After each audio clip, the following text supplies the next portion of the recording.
Poor little girl makes a request to the young billionaire. My classmates laugh at me for not having a dad. Can you be my dad at the school party?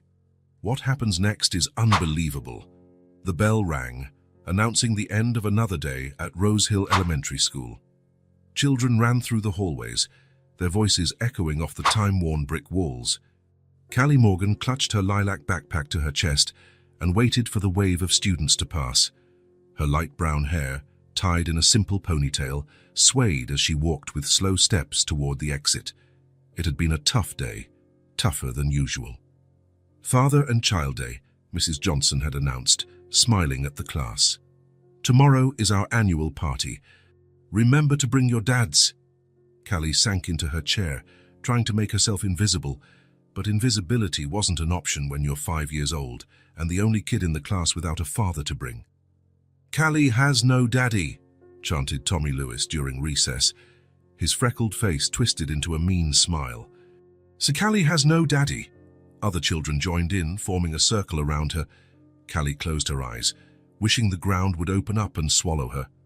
She's not going to bring anyone, Megan mocked, loud enough for Callie to hear. We've never seen her dad. I don't think she even has one. She didn't respond. Her mother had taught her not to pay attention to taunts. Words only have power if you give it to them, honey, Tessa would say, stroking her hair on the nights Callie cried. Now, walking down the hall, Callie felt the weight of her classmates' words. They were heavier than her backpack, heavier than all the books in the world. Mrs. Johnson had tried to help, of course.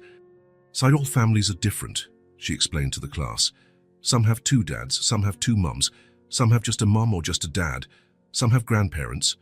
All of them are special. But well-intentioned words didn't silence the laughter, nor did they fill the empty space next to her mom at school meetings. Callie reached the main gate and stopped. Her mum was always a few minutes late. She worked as a cleaner in a big building downtown, and sometimes the bus was slow. Callie didn't mind waiting. The school monitor, Mrs. Davis, always stayed with her until her mum arrived. That's when she saw him. A tall man in a dark suit was standing next to a shiny black car. He wasn't like the other dads who drove dented cars or arrived on foot, tired after a day's work. This man looked important, like the executives in the magazines her mom flipped through at the doctor's office. He was looking at his phone, his face serious, focused. There was something about him, maybe the way he stood apart from the other adults, or how his shoulders seemed to carry an invisible weight, that made Callie think that, despite the nice suit and expensive car, he might understand what it felt like to be alone. An idea began to form in her mind. A crazy, absurd, desperate idea. Before she could think better of it, Callie let go of Mrs. Davis's hand and walked toward the stranger. Her small pink sneakers scuffed on the concrete as she approached, her hands sweating around the straps of her backpack. The man didn't notice her until she was just a few steps away. When he finally looked up from his phone, his gaze was distant, as if he was still reading messages in his mind. "Excuse me, sir," Callie said, her voice so small she could barely hear it herself. The man blinked, finally registering the little girl's presence. His eyes were a deep blue, like the sky after the rain has passed. "Yes," he replied, his voice deep but not threatening. Callie took a deep breath. It was now or never. "My classmates laugh at me for not having a dad." She swallowed hard, fighting back the tears that threatened to fall. "Can you be my dad just for one day at the school party?" Wes Barrett, CEO of Barrett Enterprises and a young billionaire, had heard many requests in his 30 years of life, requests for loans, for promotions, for second chances, but never, in his entire meteoric career as a businessman, had anyone asked him to be a father, even if it was just for a day. He looked at the little girl in front of him, small for her age, with big brown eyes that seemed to hold a universe of emotions. There was a quiet dignity about her, even with her chin trembling slightly as she waited for his answer. Wes began, but the words failed him. What was he even doing here? His driver had called to say the car needed an emergency repair, and he had decided to wait in front of some random school in a neighborhood far from the city center. He wanted to get away from the office for a few hours, away from the meetings, the spreadsheets, the decisions that affected hundreds of lives. And now this child was asking him for something he didn't know if he could give. I think you're confused, little one. I don't know you, or your mother. I can't just show up at a school party, he replied, more bluntly than he intended. Callie didn't back down. Instead, she lifted her chin in a brave attempt not to show her disappointment. At the party is tomorrow at 2 o'clock, she informed him, as if she hadn't heard his refusal. You just have to show up and say you're my dad. No one will know. A woman, probably the school monitor, was looking at them with growing concern. In a few seconds, she would come over to see what was happening. Callie, the woman called out. Come over here, sweetie. Your mom will be here soon. I have to go, and Callie said quickly. My name is Callie Morgan, room 1B, if you want to come. She hesitated, then added, please. Before Wes could answer, the girl ran back to the monitor, who cast a suspicious glance in his direction. He quickly turned his attention back to his phone, pretending to be busy until his driver arrived with the backup car. 15 minutes later, Wes was in the back seat of another black sedan, heading to the meeting he had postponed. But his mind wasn't on contracts or numbers. Instead, he saw brown eyes begging for something he had never considered giving anyone: his time. Wes had no family. His parents separated when he was just 3. His mother, a waitress who worked 2 jobs to support him, died of cancer when he was in his early 20s, leaving him alone in the world.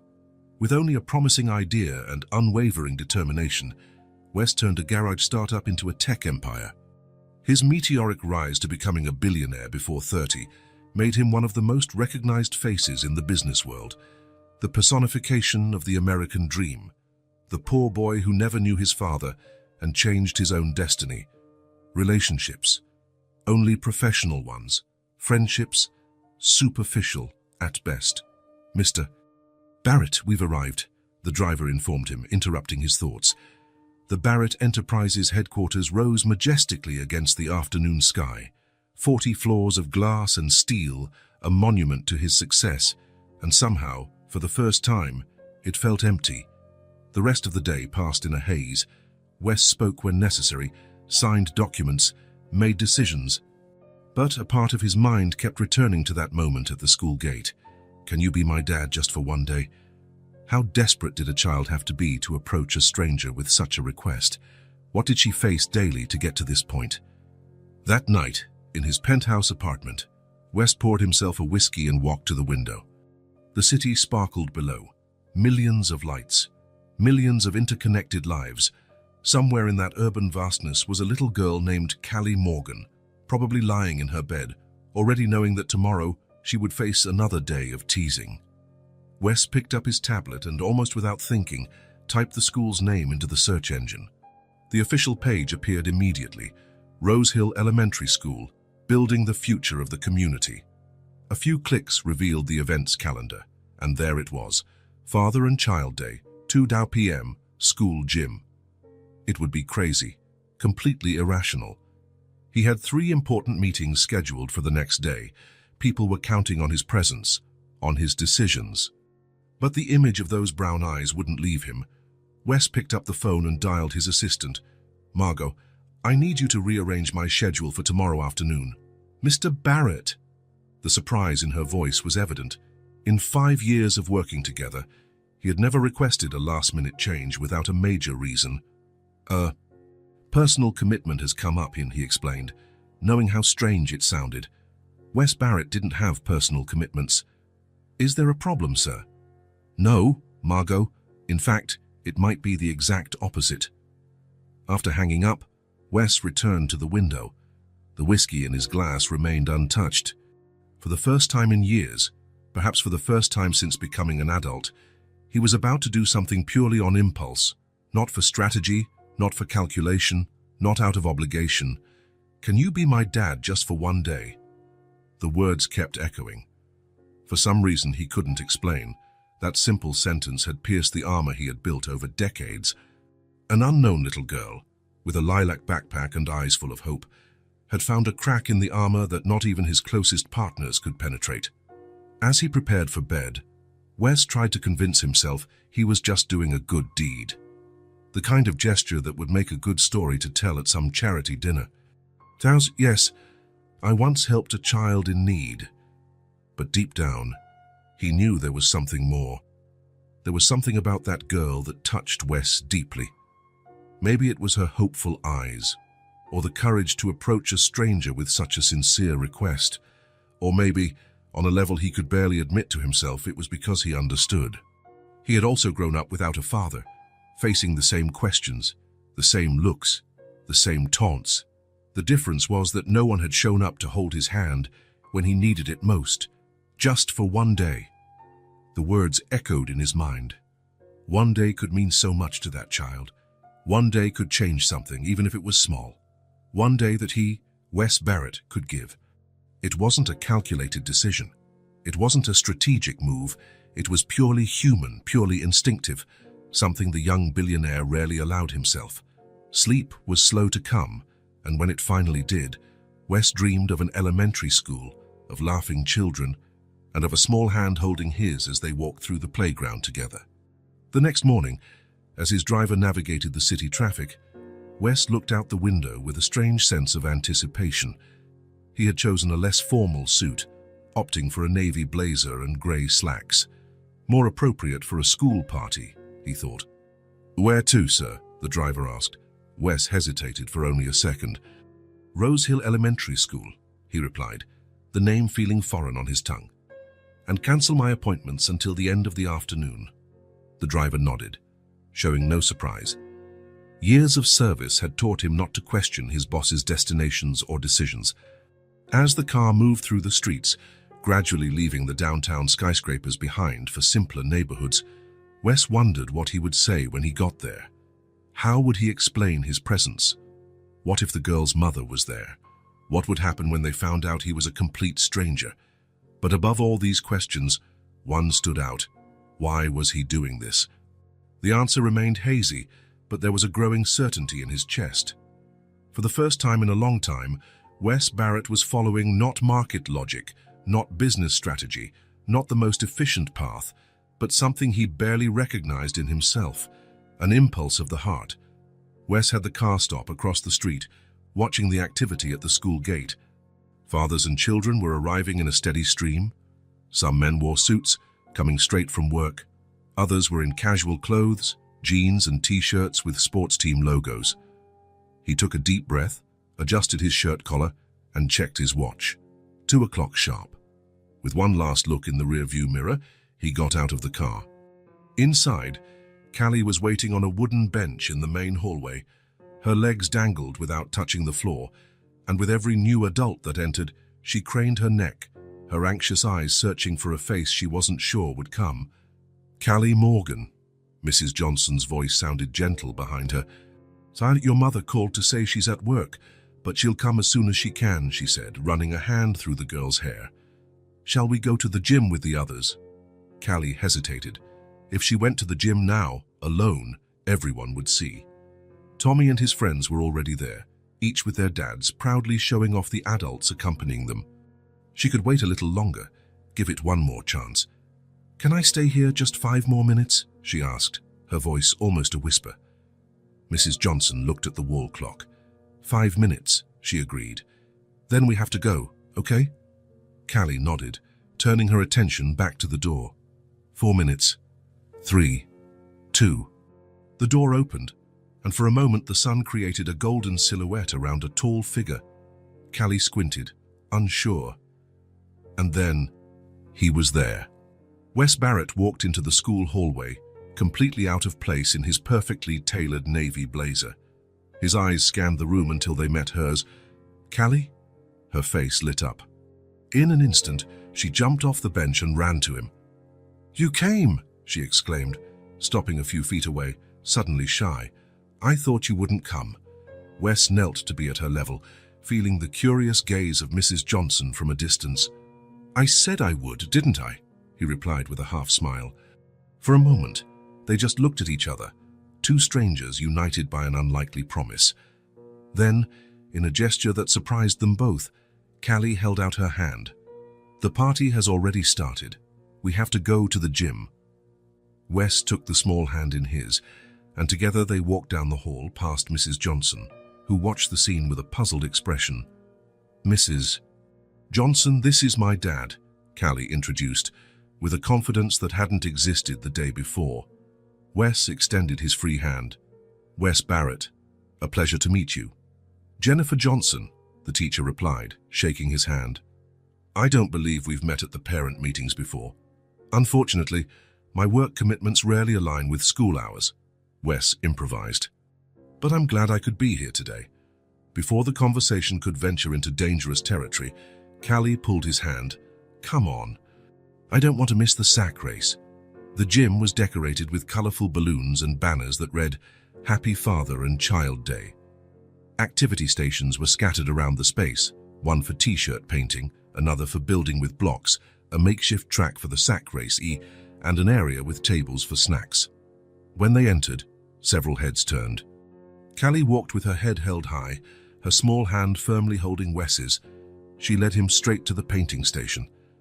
"We have to make matching shirts," she explained seriously.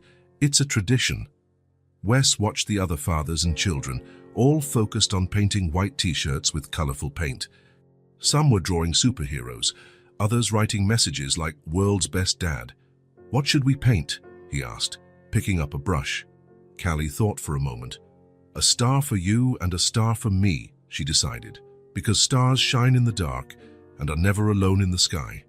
Something tightened in Wes's chest. How could a 5-year-old formulate such a profound thought? He nodded, unable to speak for a moment. They worked side by side, painting large golden stars on their shirts. Wes's was clumsy, with uneven points. Callie's was even more crooked, but she smiled with pride when she finished. "Now we're a star team," she declared. Wes laughed, surprising himself. He couldn't remember the last time he had truly laughed, without calculating its effect at some meeting or social event. From t-shirt painting, they moved on to the sack race. Wes, who commanded board meetings with absolute authority, was now hopping awkwardly inside a burlap sack, drawing laughs from Callie and amused looks from the other dads. "You have to jump faster," she shouted, already ahead, hopping with the surprising coordination of a 5-year-old. Wes tried harder, determined not to disappoint her. In the end, they finished in 4th place out of 8 pairs, which Callie considered an absolute victory. "See, we almost won," she said, breathless and beaming. The afternoon continued with building block towers. Theirs collapsed spectacularly, causing more laughter. Drawing with crayons, Callie drew a portrait of him that looked more like an alien. And finally, a snack of sandwiches, fruit and juice. Sitting at a low table, Wes watched Callie eat her peanut butter sandwich, leaving crumbs everywhere. There was a lightness about her now, so different from the sad-eyed girl who had approached him the day before. "Did you have fun?" she asked between bites. "A lot," he answered honestly. And it was true. The missed meetings, the unanswered emails, the postponed decisions, none of it mattered now. For the first time in years, Wes Barrett was fully present in the moment, not thinking about the next move, the next deal, the next problem to solve.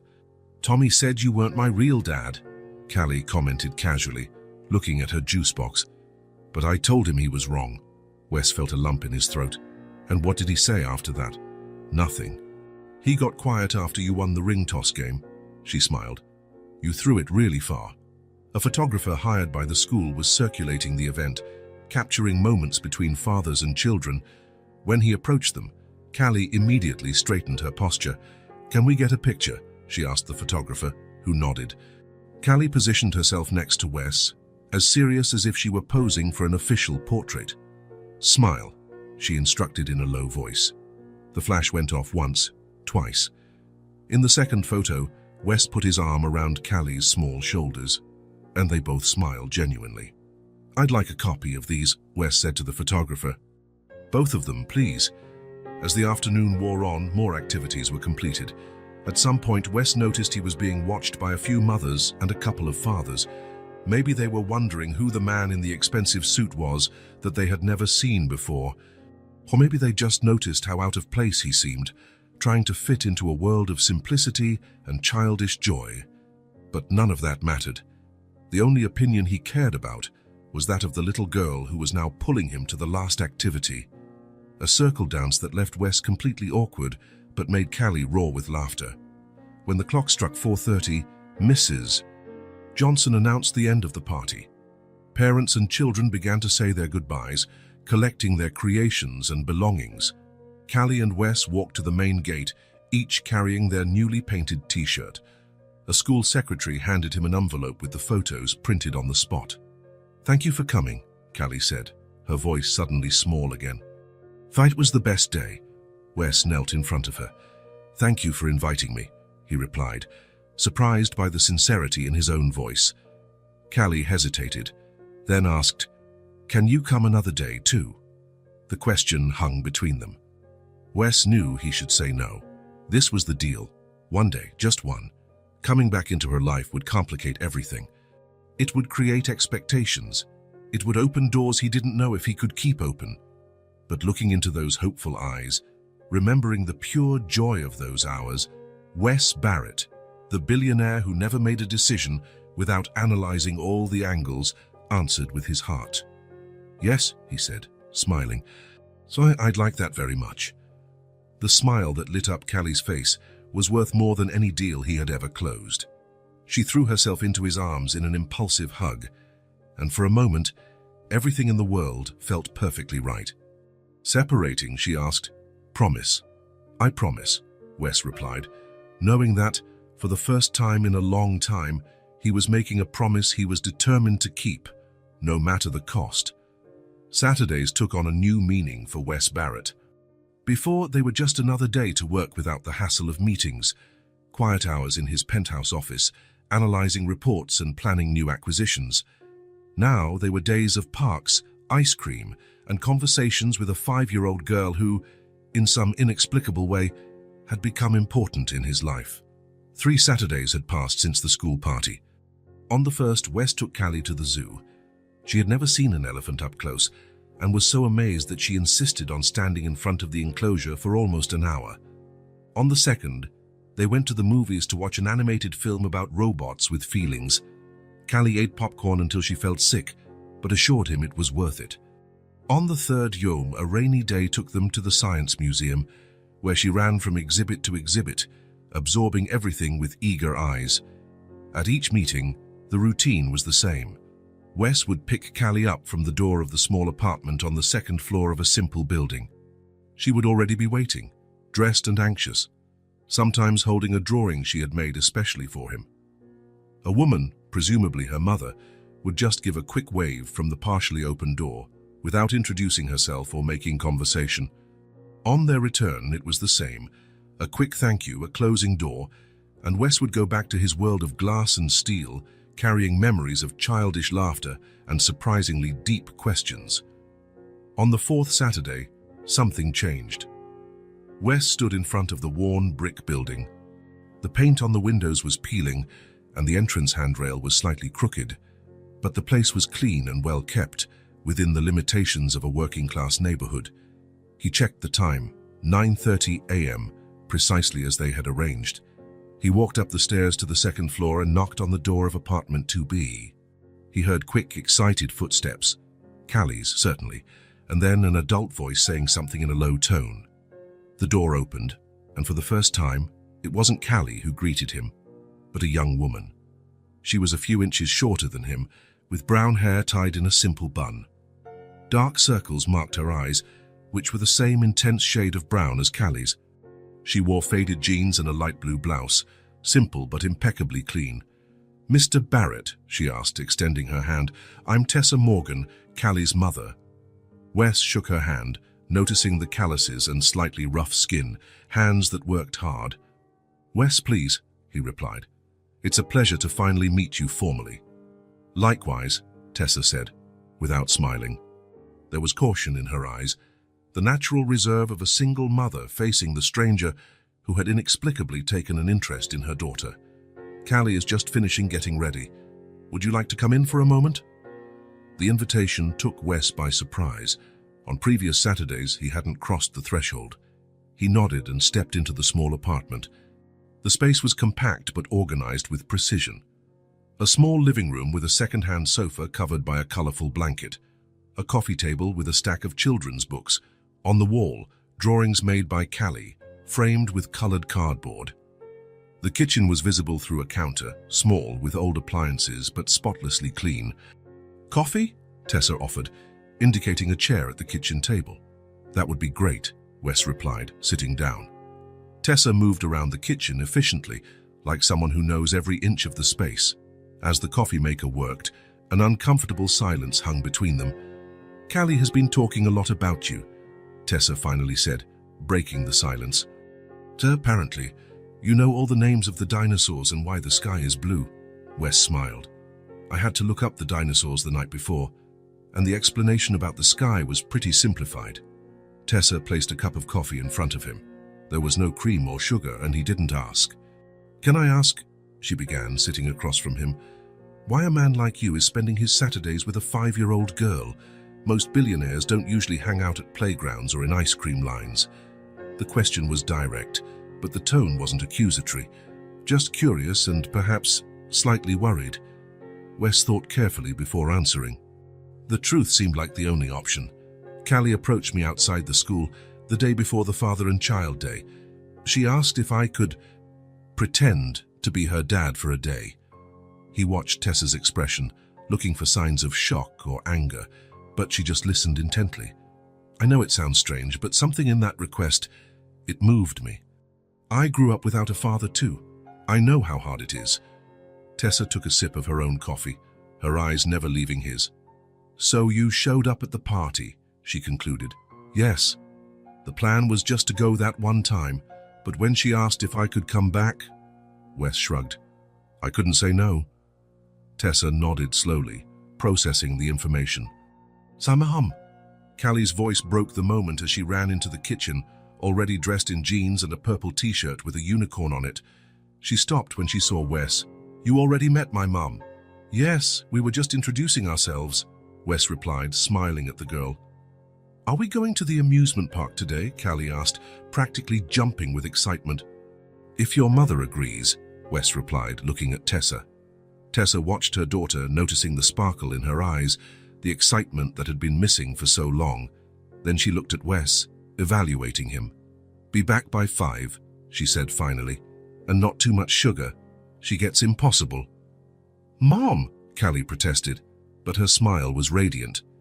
After they left the apartment, Tessa watched from the window as Wes helped Callie into the car, making sure her seatbelt was properly fastened. There was care in his gestures, a genuine attention that was hard to fake. Tessa wasn't naive. She knew she should be suspicious. Rich men don't just walk into the lives of poor families for no reason. But she also saw the change in her daughter, the renewed confidence, the pride when she talked about her friend Wes. The nightmares had lessened, and she no longer cried before going to school. The apartment fell silent after they left. Tessa returned to the pile of clothes to be ironed, her second job doing sewing and ironing work to supplement her salary as a cleaner. Her hands were calloused and her back constantly ached, but she never complained. There was no time or space for weakness in her life. As she worked, she thought about Wes Barrett. She had Googled him after the first Saturday, when Callie came home talking non-stop about her new friend. Young, self-made billionaire, private, no scandals, no wife, no children. What did he want with a 5-year-old girl from a poor neighborhood? But the answer he had given, about growing up without a father, about being touched by Callie's request. It seemed sincere. At 5 o'clock sharp, Wes's car pulled up in front of the building again. Tessa watched from the window as he walked Callie to the door, carrying a small teddy bear that had likely come from the amusement park. Callie was talking non-stop, gesturing excitedly, and Wes was listening with genuine attention, nodding and laughing at the right moments.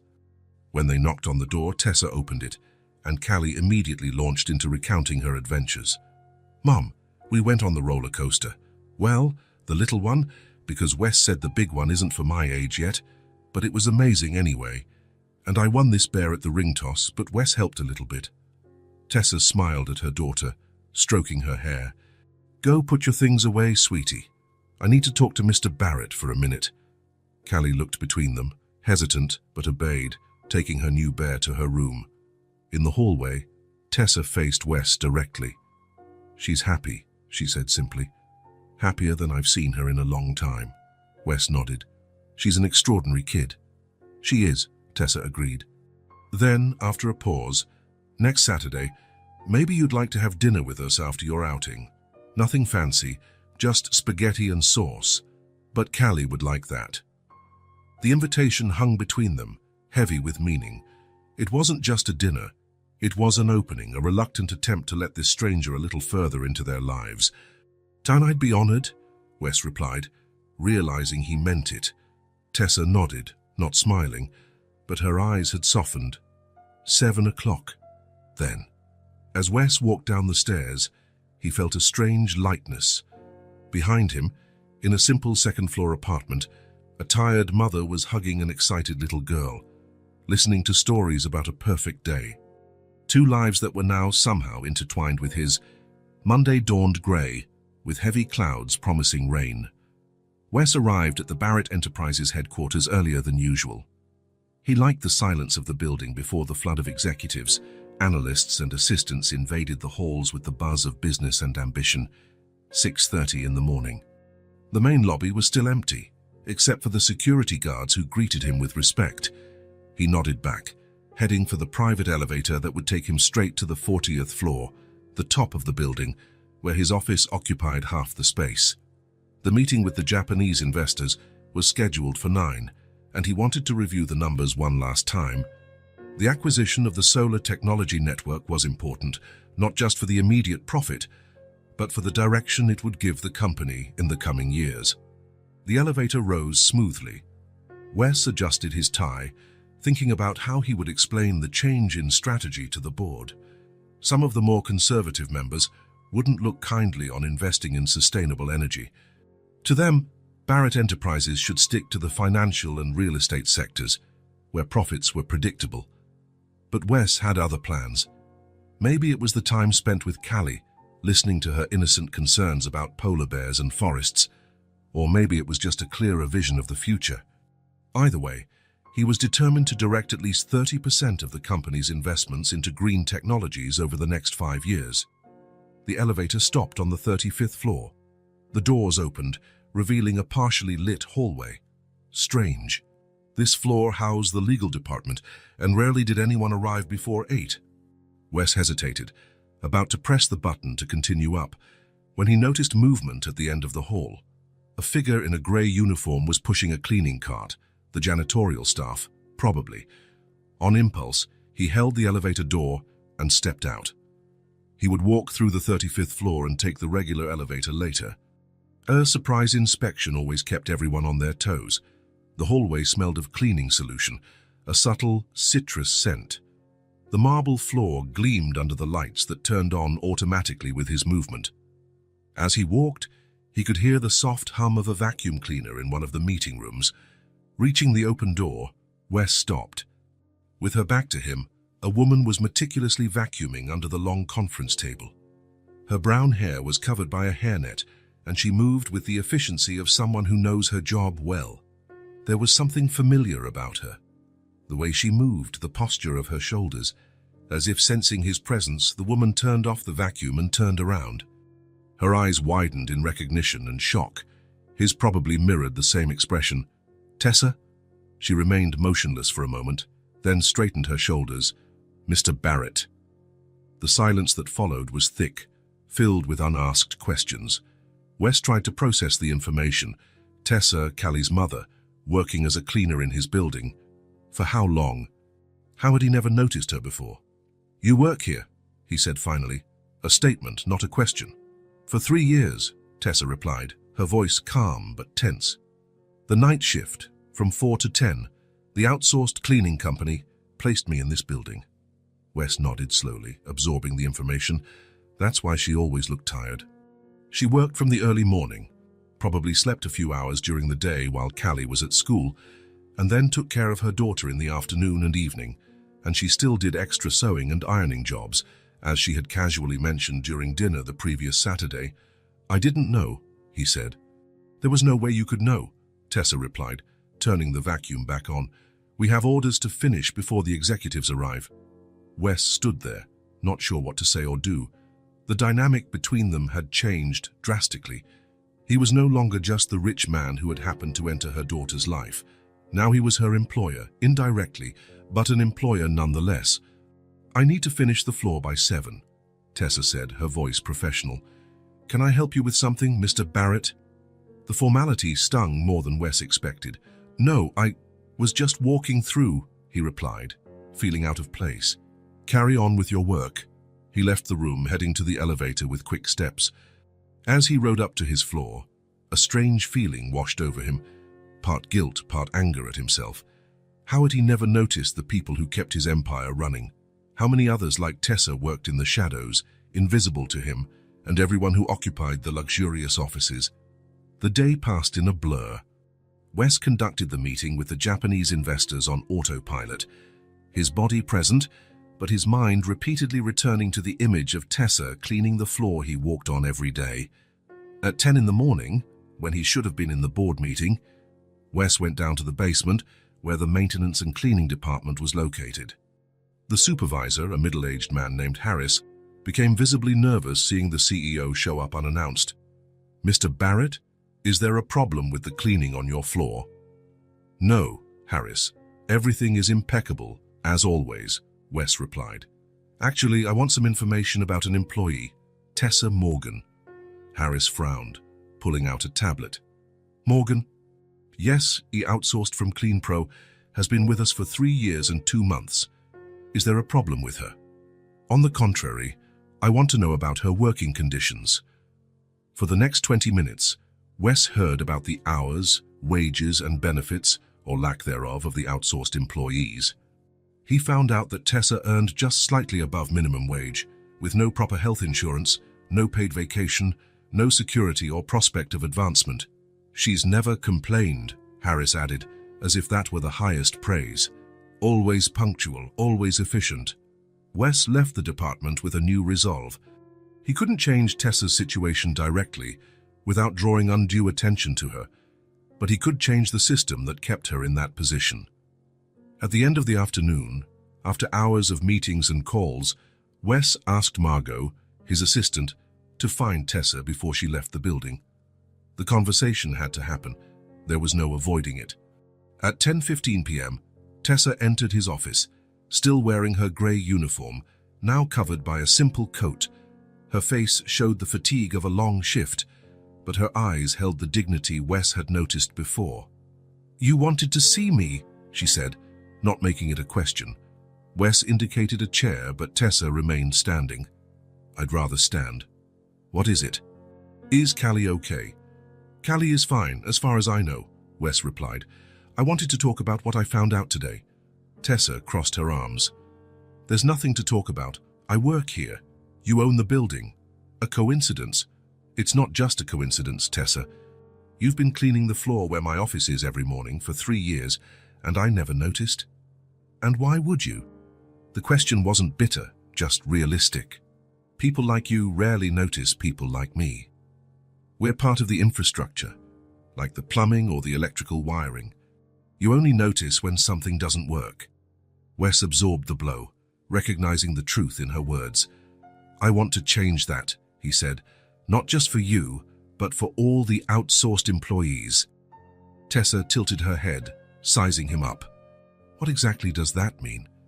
"For starters, I'm going to terminate the contract with CleanPro and bring all the maintenance services in-house, fair wages, full benefits, opportunities for growth." "Why?" Tessa asked, her gaze piercing. "Because of Callie. Because you know me now." Wes hesitated. "Partly," he admitted. Knowing you and Callie made me see something I should have noticed before, but it's not just that. It's the right thing to do." Tessa uncrossed her arms, her posture relaxing slightly. "I don't need pity. I just want my daughter to have opportunities," she said firmly, her eyes fixed on his. "Hard work doesn't bother me. It never has. I'll do whatever it takes for her to have a better life than I did."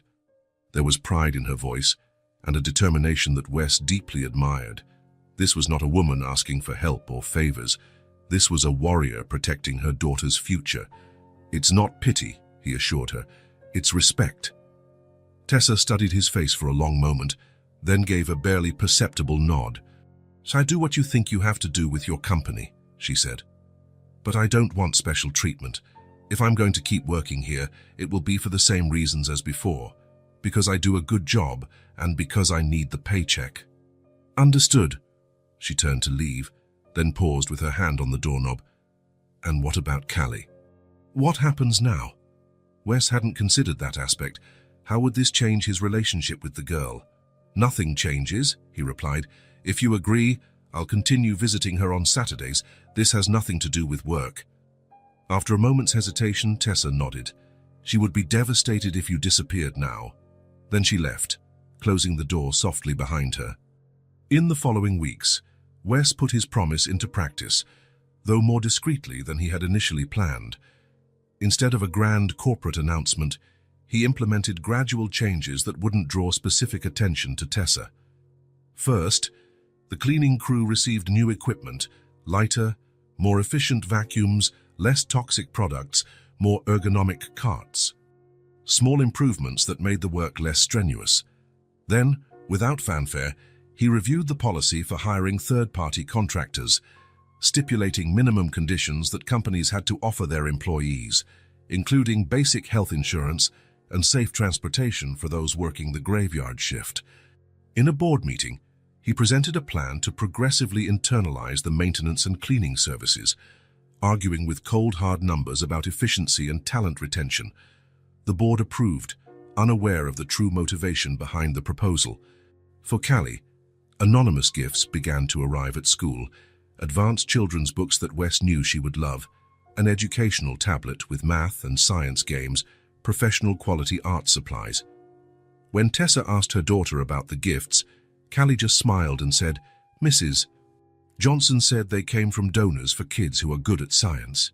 To the apartment, mysterious deliveries arrived, a new refrigerator when the old one broke, a weekly basket of fresh fruits and vegetables that the school was sending as part of a nutrition program, school supplies that were left over from the company's donation drive.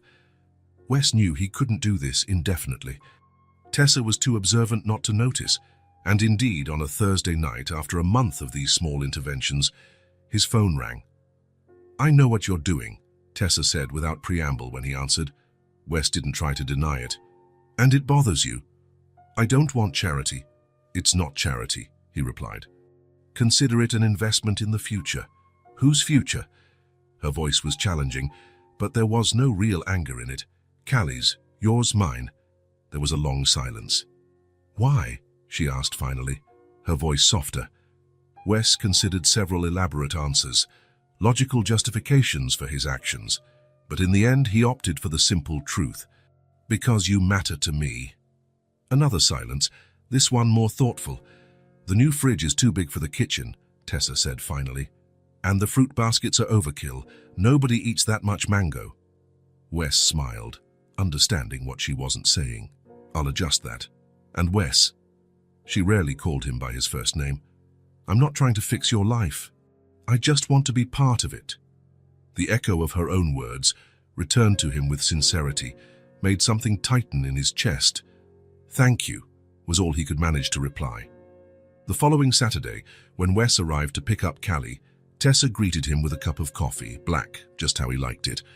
She didn't thank him for the changes at work, the discreet gifts, the small interventions that made her life a little less difficult. But as he left with Callie, Tessa handed him a small package wrapped in brown paper. "What's this?" he asked. "Open it later," she replied simply. Hours later, after dropping Callie off at home, Wes opened the package in his car. It was a drawing framed with colored cardboard, clearly made by Callie's small hand. On the paper were two stick figures, a small one wearing purple, Callie, and a tall one wearing blue, him, holding hands in a park with green trees and a slide. At the top, in irregular colored letters, was written, "Me and my friend Wes." There was no card, no additional message. It wasn't necessary. In the silent language they were developing, the gift said everything that needed to be said. Tessa was no longer stopping him from being a part of their lives, and, for the first time in a long time, Wes Barrett felt like he belonged somewhere. Rain fell gently over the city as Wes parked in front of Tessa and Callie's building on a Wednesday night. It wasn't Saturday, his usual visiting day, but Callie had a school presentation about the solar system, and she had insisted he be there. "It's important," she had said over the phone, with the seriousness only a 5-year-old can have when talking about something that truly matters. I'm going to be Jupiter. I have a speech and everything. How could he say no to that? Wes grabbed his umbrella and walked to the entrance. Over the last 3 months, the routine had gradually expanded. It started with Saturdays, then occasional dinners, then some Sundays. Now, he was present for special moments like this, a dedicated spectator in Callie's developing life. Tessa opened the door before he even knocked, as if she had been waiting by the window. "She's been ready for an hour," she said with a small smile. "The most anxious planet in the galaxy." Wes stepped inside, taking in the familiar scent of cinnamon and vanilla that always hung in the apartment. Tessa baked when she was nervous, and it seemed today had been a day for many cookies. "Wes," Callie appeared, running from her room, already dressed in an impressive homemade Jupiter costume. An orange t-shirt decorated with the great red spot and other planetary details, a skirt that seemed to have layers representing the atmospheric bands, and a headband with small moons made of styrofoam balls. She hugged his legs tightly, and he bent down to return the hug properly. "Wow, Jupiter in person, I'm honored," he said, admiring the costume. "Did you make this?" he asked Tessa. "We made it together," she replied. "Callie drew the design. I just executed it." "It's amazing," he praised sincerely. "Ready to shine on stage?" Callie nodded enthusiastically. "I memorized all my lines. Want to hear?" "Absolutely." As Callie recited facts about the largest planet in the solar system, "I have 67 known moons, and a storm on me can last for hundreds of years." Wes noticed Tessa's gaze. There was something different about it today, a softness that went beyond gratitude or initial tolerance. "Okay, we have to go," Tessa announced, gently interrupting the planetary monologue. "Mrs. Johnson asked us to get there 15 minutes early." On the short drive to the school, Callie continued practicing her lines in the back seat, while Wes drove and Tessa checked that all the costume details were perfect. They worked well as a team, Wes realized, each naturally finding their role in this strange unit they had formed. Rose Hill Elementary was lit up and full of anxious parents when they arrived. The auditorium had been decorated with planets hanging from the ceiling and stars on the walls. Teachers rushed around, organizing excited children in their colorful costumes. "I have to go backstage," Callie announced with importance. "You guys sit together, okay, in the front so I can see you." "Of course, sweetie," Tessa promised. "We'll be right where you can see us." Callie hesitated for a moment, then looked at Wes with huge eyes. "You're going to stay until the end, right?" "Wouldn't miss it for the world," he assured her. She smiled, satisfied, and then shot out a phrase that changed everything. "Thanks, Dad. See you after the show." And she ran off to join the other children, completely oblivious to the impact of her words. Wes stood paralyzed. Dad. She had called him Dad.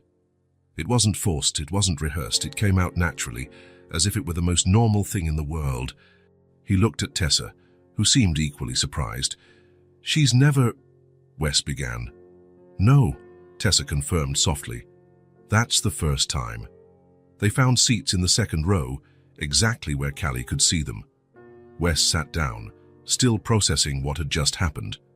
It was something he should have anticipated, considering the time they spent together, the bonds they had been building. But hearing the word, so loaded with meaning, with responsibility, hit him like an unexpected wave. "Are you okay?" Tessa asked, noticing his expression. "Yeah, just—" He searched for the right words. "I wasn't prepared." Tessa nodded, understanding. "She's grown attached to you, more than I imagined would happen." "Does that bother you?" Wes asked, suddenly worried. She thought for a moment, then answered honestly, "I thought it would. But seeing how she blooms when you're around, no, it doesn't bother me. It just worries me. What happens if you get tired of this arrangement?" Her voice was calm, without accusation. "She's already lost one father. She can't lose another." Wes's reply was cut short by the start of the show. The lights dimmed, and Mrs. Johnson walked onto the small stage to introduce Our Cosmic Neighborhood, an educational musical about the solar system. First came the sun, played by a robust boy wrapped in golden yellow fabric. Then Mercury, Venus, Earth, Mars, each planet with its moment in the spotlight and a short speech about its characteristics. When Jupiter took the stage, Wes felt a pride he didn't know was possible.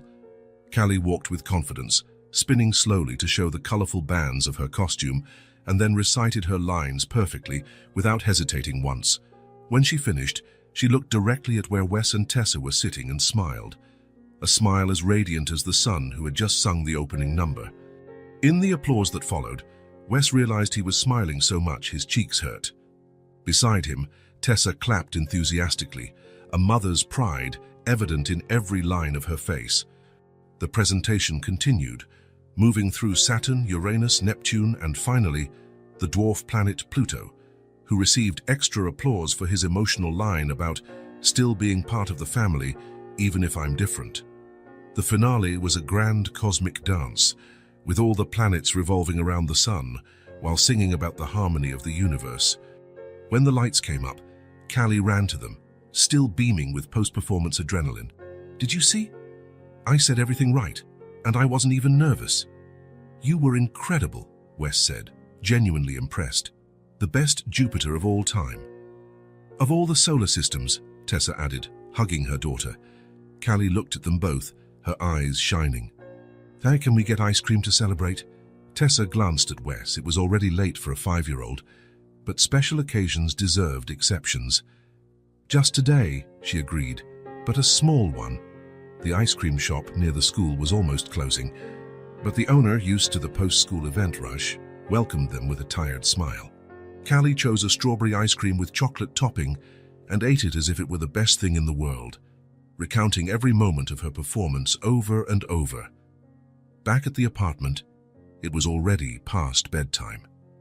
Callie yawned as she climbed the stairs, the energy from the show finally dissipating. "Can I have a story before bed?" she asked as Tessa helped her change from her Jupiter costume into pajamas with star prints. "Of course. Which one do you want tonight?"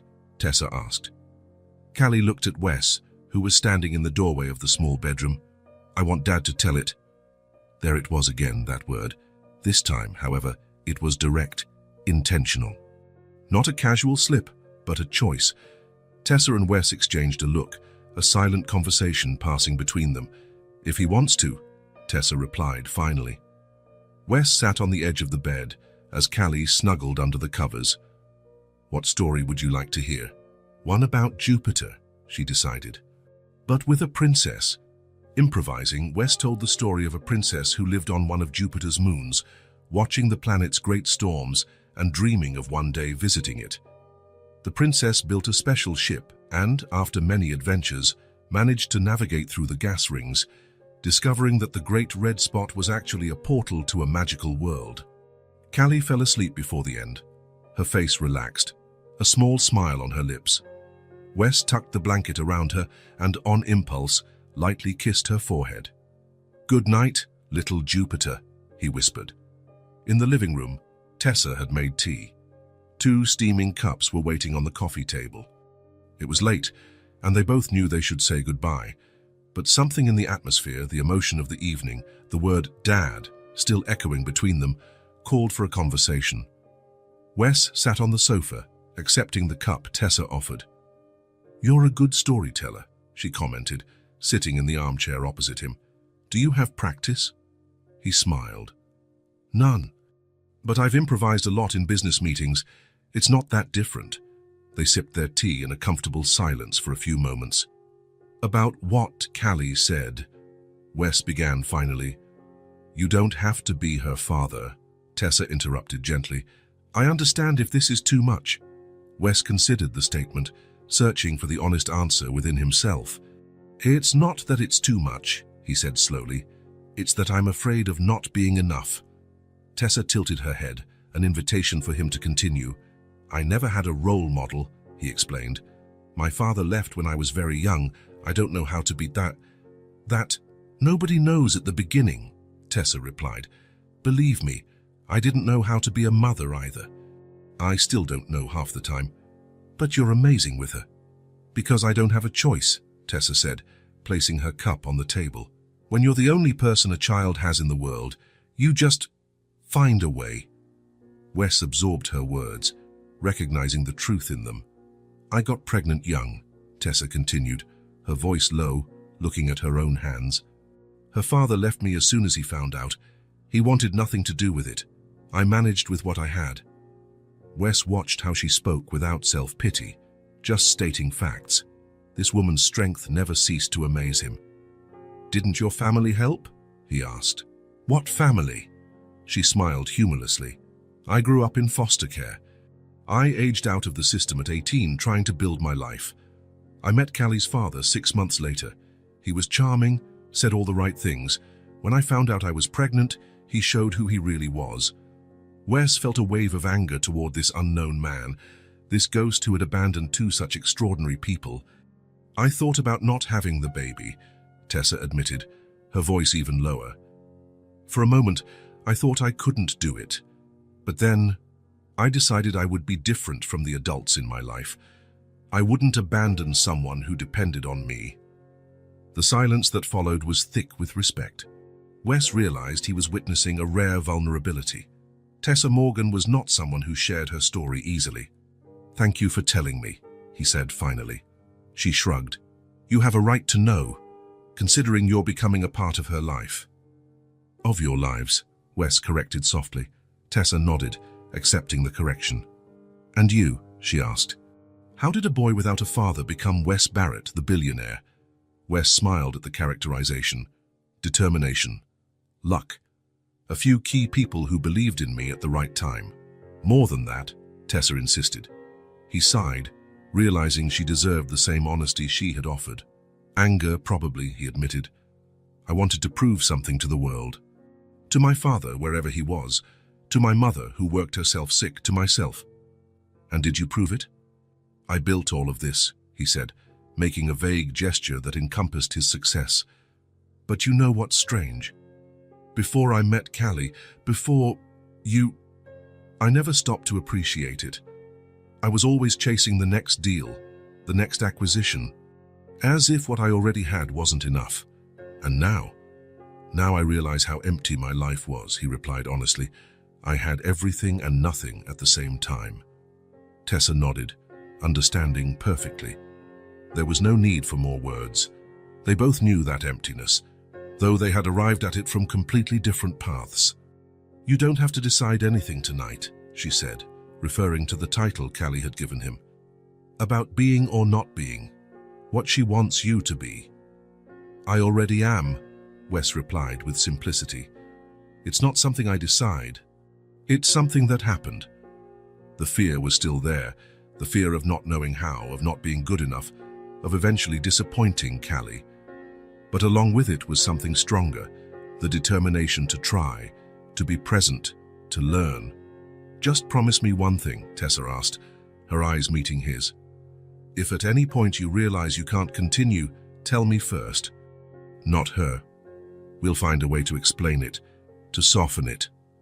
A mother's fierce protection, Wes nodded, deeply respecting that concern. I promise. They sat there, sharing the silence of the night, each absorbing the other's story, building an understanding where there had only been assumptions. It wasn't romance, there was no flirting, no tension of that kind between them. It was something equally rare, mutual respect, genuine admiration, and the recognition of souls who, somehow, understood each other's loneliness. When Wes finally stood up to leave, he felt different. Something had shifted that night, not just because of the title Callie had given him, but because of the deeper connection that now existed between him and Tessa. So thanks for the tea, Meddy said at the door, and for the conversation. Thank you for making my daughter happy, she replied simply. It wasn't an ordinary good night. It was an acknowledgement of the bond that now united them, not a romantic bond, but something equally profound, a family being formed, not by blood or obligation, but by choice and circumstance. As he drove home, Wes thought about the word that had changed everything, must add. So simple, so complex, a title he hadn't sought, but which he now carried with a mixture of fear and pride. He didn't know how to be a father, but for Callie, for that brilliant child who looked at him as if he were capable of anything, he would learn. Autumn arrived in the city, painting the trees red and gold. 6 months had passed since a 5-year-old girl had approached a stranger outside her school. 6 months that had completely transformed Wes Barrett's life. Sitting in his penthouse office at the Barrett Enterprises building, Wes contemplated the city through the floor-to-ceiling windows.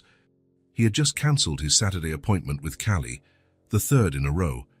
Tessa's voice on the phone had been neutral, even understanding, but he had caught the underlying concern. "She's asking about you," Tessa had said. "She wants to know when you're coming back." "It's temporary," he had assured her. "Just until we resolve this crisis." "Of course," Tessa had replied. "Do what you need to do." Now, staring at the pile of documents on his desk, audit reports, suspicious contracts, compromising emails, Wes felt the weight of corporate responsibilities like never before. The discovery had started as a small irregularity in the numbers, a subsidiary in Asia reporting higher than expected profits. Upon investigation, his CFO had found an elaborate scheme of bribes and inflated contracts. The more they dug, the uglier the situation seemed. Mr. Barrett, Margot, his assistant, appeared at the door. "The board is gathered in the conference room." Wes nodded, organizing the papers. "I'm on my way." As he walked down the hall, his mind drifted to Callie. She would be at the park now, maybe playing on the swing she loved so much, or maybe at home, drawing, waiting for a visit that wouldn't come. Guilt hit him, followed by a wave of doubt. Was he getting too involved? Creating an unhealthy emotional dependence? Taking up a space that didn't belong to him? The questions had started 2 weeks earlier, after a casual conversation with Marcus Hemmings, one of the oldest board members. During a business dinner, Marcus had asked about the rumors that the city's most eligible bachelor was playing family, with a cleaning lady and her daughter. "Charity is one thing, Wes," Marcus had said with a condescending smile. "But don't delude yourself into thinking you can replace this child's father. You have responsibilities here. People depend on you." Wes had defended his position, of course. He had made it clear that his personal life was not Marcus's business, nor anyone else's. But the words had planted a seed of doubt that grew with each passing day. In the conference room, 12 serious faces stared at him. The corruption scandal hadn't leaked to the press yet, but when it did, and it would be devastating for the company's reputation. "We have 3 executives directly involved," the head of the legal department reported, "and strong indications that at least 2 board members of the subsidiary were aware." Wes nodded, absorbing the information. "Options? Immediate suspension of those involved, a full audit, full cooperation with the authorities," she replied, "and preparing for the impact on the stock when the news breaks." The next few hours were filled with difficult decisions and tense discussions. When the meeting ended, it was past 10 at night. Back in his office, Wes found his phone had 3 missed calls, all from Tessa. His stomach tightened. She rarely called, preferring text messages for quick communications. Before he could call back, Margot entered again. "I'm sorry to interrupt, but Mr. Zhao is on the line. It's late in Shanghai. He insists it's urgent." Wes hesitated, looking at the phone. "Put him on line 1, and, Margot, cancel my appointments for tomorrow, all of them." "Yes, sir." The call with the Chinese executive lasted almost 2 hours. When it was over, Wes was too exhausted to even check his messages.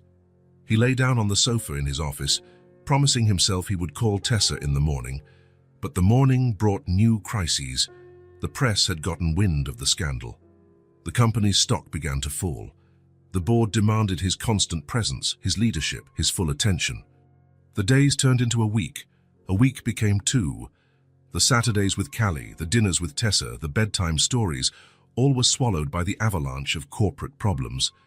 At some point, Wes realized he hadn't returned Tessa's calls.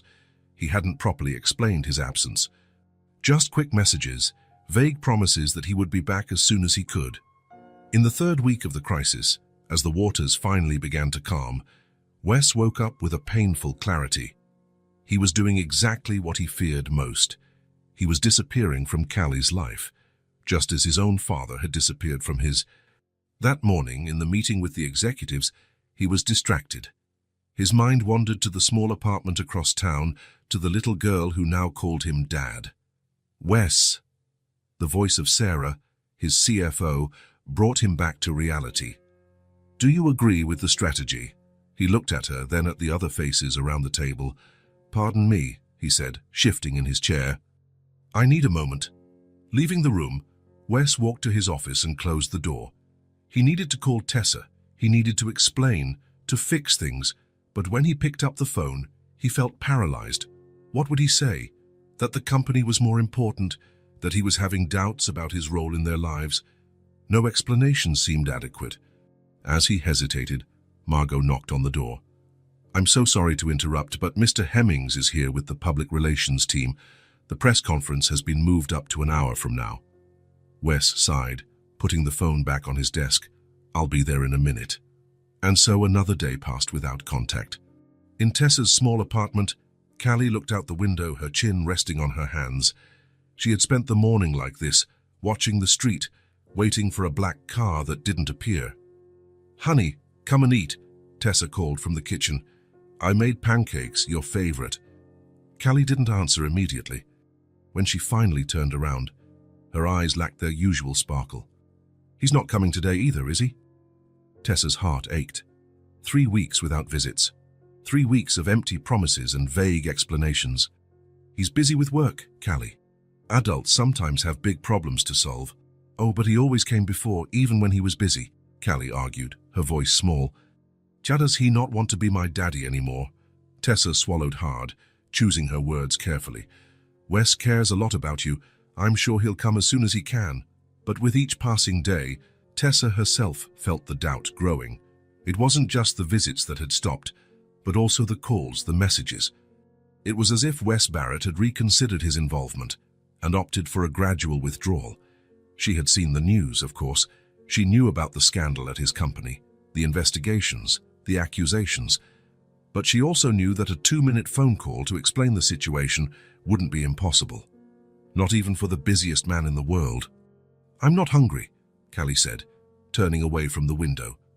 "Just a little bit, please," Tessa insisted. "You barely touched your dinner last night." Reluctantly, Callie sat at the table and picked up her fork. She ate a few bites to please her mother, but without enthusiasm. Her appetite had diminished along with her joy in recent days.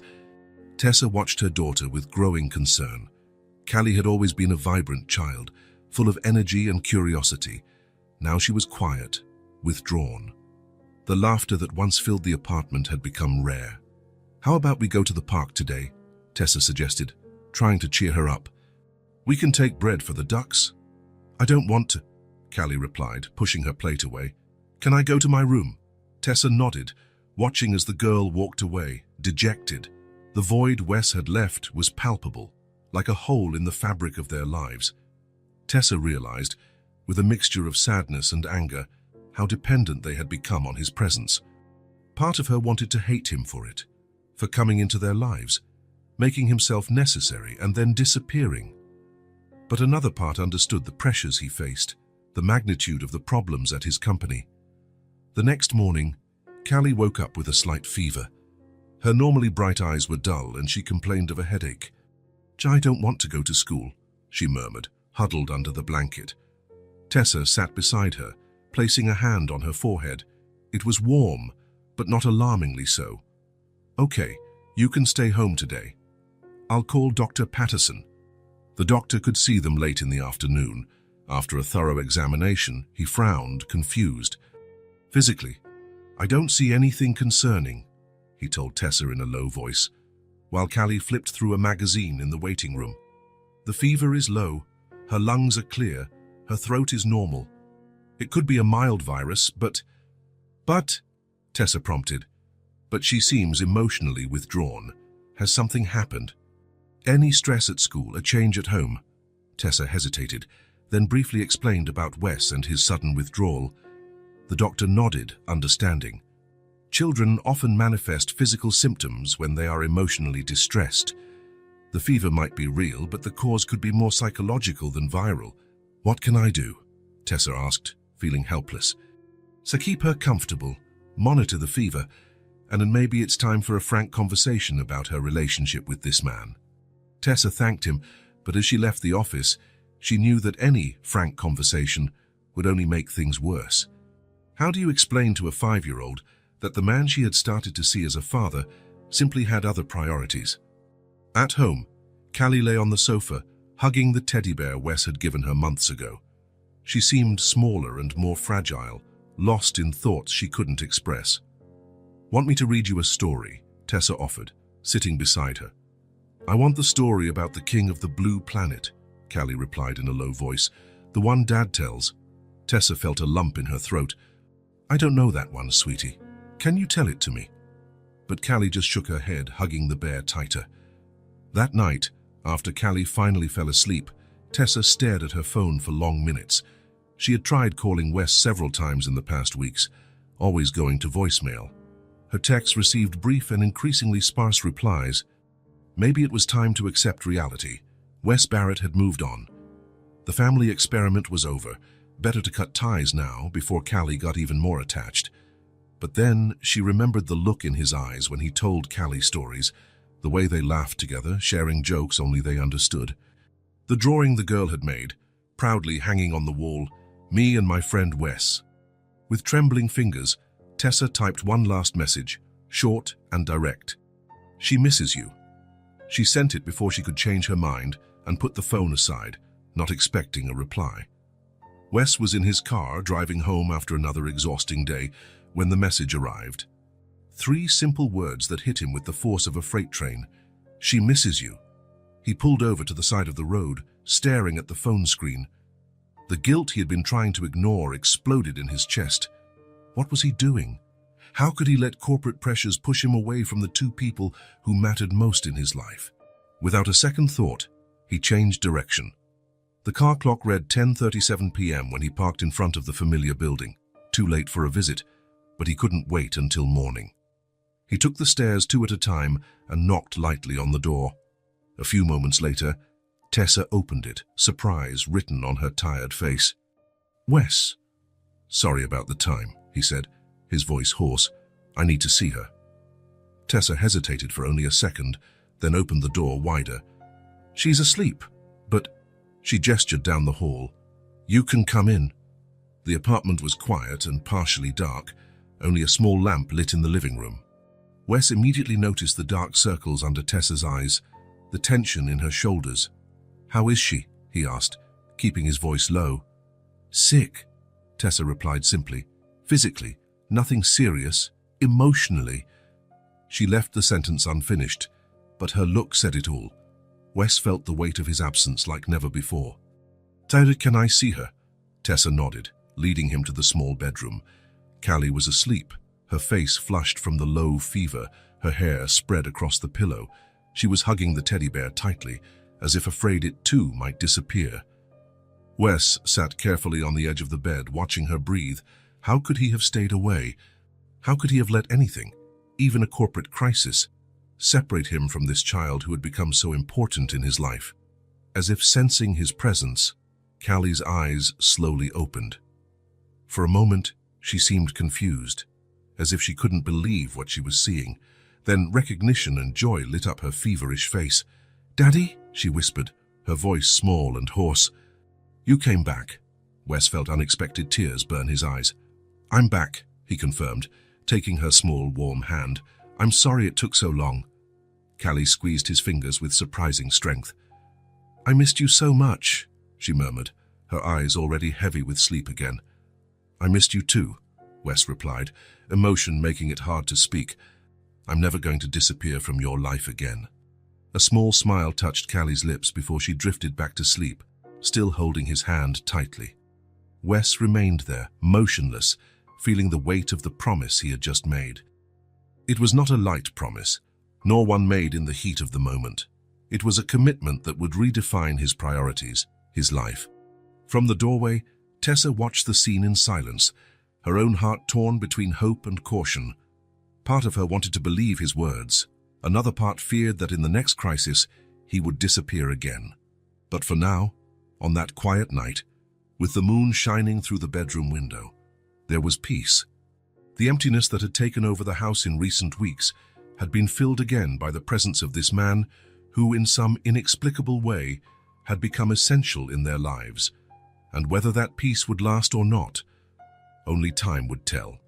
The Saturday sun warmed the city as Wes parked in front of Tessa and Callie's building. He had planned the day meticulously.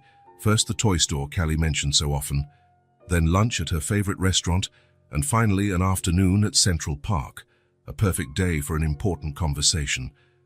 Since his return 3 weeks ago, after his brief but painful absence, Wes had reflected a lot on his place in Callie's life. The doubts that had once plagued him, whether he was taking up a space that didn't belong to him, whether he had the right to call himself a father, had been replaced by a quiet certainty. The crisis at the company, now under control, had taught him a valuable lesson about priorities. Callie was waiting at the entrance, as always, hopping from one foot to the other. She wore denim overalls and a yellow t-shirt with a sunflower design. Her hair was in 2 braids, probably Tessa's handiwork. "You're here!" she exclaimed when she saw him, running to hug his legs. Wes bent down, returning the hug properly. "Punctual as always, ready for our special day." She nodded enthusiastically. "Mommy said we're going to the toy store. Can I pick anything?" "Anything reasonable," Wes replied with a smile. "I don't think a real elephant would fit in the apartment." Callie laughed, a sound that still warmed Wes's heart every time he heard it. Tessa appeared at the door, holding Callie's small lilac backpack, the same one she wore the day she met Wes.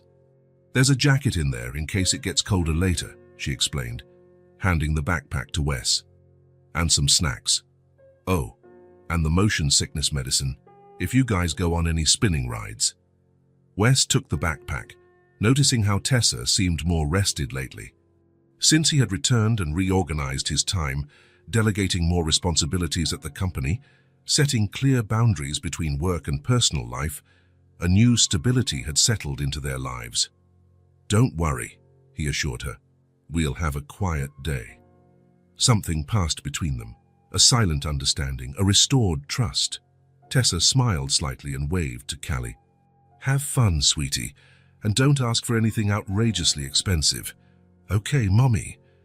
In the car, Callie chatted excitedly about school, about the new book she was reading, more looking at the pictures than actually reading, and about the science project she was planning. Wes listened attentively, asking questions at the right moments, admiring how her mind worked, always curious, always making surprising connections.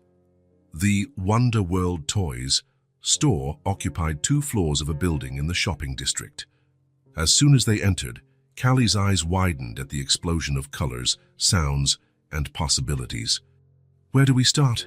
Wes asked, watching her take in the environment. Callie looked around, considering her options. "I want to see the stuffed animals first," she finally decided. They walked to the stuffed animal section, where shelves upon shelves displayed animals of all types and sizes. There were giant bears almost as tall as Callie, giraffes with flexible necks, lions with realistic manes, and even fantastical creatures like unicorns and dragons. Callie walked slowly through the section, touching each animal carefully, as if evaluating not only its appearance but also its personality. Wes followed her patiently, amazed at the seriousness with which she approached the choice. After nearly 20 minutes of careful deliberation, Callie stopped in front of a more discreet shelf. There, among more elaborate and flashy stuffed animals, was a simple brown teddy bear. It wasn't the biggest, nor the most colorful, nor the most sophisticated. It was just an ordinary brown bear, with bright black eyes and a small red bow around its neck. "This one," she said, taking it from the shelf. "I want this one." Wes looked at the bear, then at the multitude of more impressive options around them. "Are you sure you can choose anyone you want?" Callie nodded, hugging the little bear. "He looks lonely." "And he's warm." Something about the simplicity of that choice and the explanation touched Wes deeply. Callie wasn't looking for the most expensive or the flashiest. She had seen something in the little brown bear that others would have overlooked, a quality that spoke directly to her heart. "Then he's perfect," Wes agreed. At the checkout, as he was paying, the clerk offered to gift wrap it, but Callie refused. "He needs to breathe," she explained seriously, making Wes smile. Lunch was at the Colorful Corner, a children's restaurant where the tables were small, colorful wooden houses, and the food came on animal-shaped plates. Callie carefully placed the little bear in the chair next to her, occasionally talking to him and offering him a bit of her milkshake. "What are you going to name him?" Wes asked, watching the interaction. Callie considered the question seriously. "I think Brownie," she decided. "Just because he's brown like a brownie, and brownies are warm and delicious." "Excellent choice," Wes approved. "Brownie is lucky to have found you." After lunch, they headed to Central Park. The day was perfect. Not too hot, not too cold, with a light breeze rustling the leaves on the trees. Families were spread out on the lawns, children ran and laughed, couples walked hand in hand along the winding paths. Wes and Callie, with Brownie held firmly against her chest, walked to the playground. For almost an hour, Wes pushed her on the swing, held her as she crossed the rope bridge, and applauded when she came down the slide with her arms raised in triumph. When she finally tired of the more energetic games, Callie asked for ice cream. They sat on a wooden bench near the lake, licking chocolate and vanilla cones, watching the ducks swim peacefully in the water. The moment was perfect. The sun was beginning its descent toward the horizon, painting the sky with shades of orange and pink. The shadows stretched across the lawn, and a quiet peace hung over the park. Wes looked at Callie, her mouth stained with chocolate ice cream, her eyes bright as she watched the ducks. Brownie carefully positioned on her lap so he could also see the lake. In that instant, he felt absolute clarity about what he needed to say. "Callie," he began, his voice soft. "Can I talk to you about something important?" She tore her gaze away from the ducks, turning her full attention to him. "Okay." Wes took a deep breath, searching for the right words a 5-year-old could understand, but that would carry the full weight of his commitment. "You know, I never thought about being a dad," he said finally. "I never imagined I would have a child in my life. I was busy with work, with other things." Callie watched him intently, licking her ice cream more slowly now. "But then I met you," Wes continued, "and being with you changed everything. You made me realize what's really important. You're a part of me now, you understand." She tilted her head slightly, processing his words. "Like when we eat a cookie and it stays inside us?" she asked, trying to grasp the concept. Wes smiled. "A little like that, yes. But not just in the stomach, here too." He pointed to his own heart. Callie's ice cream began to melt, dripping down her fingers, but she barely noticed, focused on the conversation. "I want you to know," Wes continued, gently holding her gaze, "that I will be your dad for as long as you want me to be, not just on weekends or special days, always."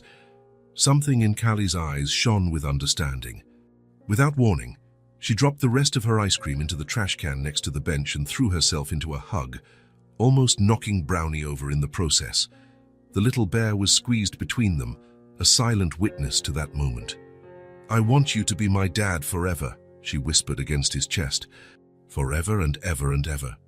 Wes hugged her back, feeling an emotion he couldn't name fill his chest. It wasn't just love, it was belonging, purpose, a deep certainty of being exactly where he was supposed to be. After a long moment, Callie pulled away slightly, picking up Brownie. "Brownie wants you to be his dad too," she declared with seriousness. Wes laughed softly, accepting the little bear she offered him. "It would be an honor to be a dad to you both." With the sun beginning to set, they left the bench and walked across the lawn, stopping occasionally for Callie to admire a flower or an interesting rock. They found a quiet spot under a large tree where they sat in the grass. "Can I take a picture of us?" Wes asked, pulling out his phone. Callie nodded enthusiastically, positioning herself next to him and holding up Brownie so he would be in the photo too. 1, 2, 3, smile. Wes captured the moment, the three of them together, with the sunset creating a golden glow in the background. Looking at the image, he felt a deep satisfaction. With a few taps on the screen, he added a caption to the photo. "Father and daughter by heart." He showed it to Callie, who smiled when she saw the words, even though she couldn't quite read them all yet. "What does it say?" she asked. "Father and daughter by heart," Wes read. "Because sometimes families aren't just made when people are born together. Sometimes they're made when hearts find each other." Callie considered this for a moment, then nodded, as if it made perfect sense to her. She rested her head on his shoulder, hugging Brownie to her chest. Wes put his arm around her, feeling the small, warm head against his side, the light, trusting weight of her body. The moment was perfect in its simplicity. They didn't need any more words. A few yards away, partially hidden by an oak tree, Tessa watched the scene. She had left work early and decided to stop by the park, not to spy, but to witness. Something told her today would be an important day. Silent tears streamed down her face as she watched Wes and Callie together under the tree. The little girl nestled against him, as if it were her natural place. But they were not tears of sadness or jealousy. They were tears of relief, of gratitude, of a peace that only a mother could understand upon seeing her child loved and protected. For years, she had carried the weight of motherhood alone. She had wondered if Callie would always feel the absence of a father, if there would always be a void in her life that Tessa couldn't fill, no matter how hard she tried. And then, through the most unlikely of encounters, a stranger had entered their lives. Not a savior, not a prince charming, but a real man with his own flaws and fears, who had chosen to love her daughter not out of obligation, but by choice. Tessa wiped the tears with the back of her hand, a small smile forming on her lips. She didn't approach. That moment belonged to them, but as she turned to leave, she carried with her a comforting certainty. They were a family now. Unconventional, not defined by blood or certificates, but a true family, united by choice, by love, and by a little brown bear named Brownie. If this story touched your heart, subscribe to the channel and turn on notifications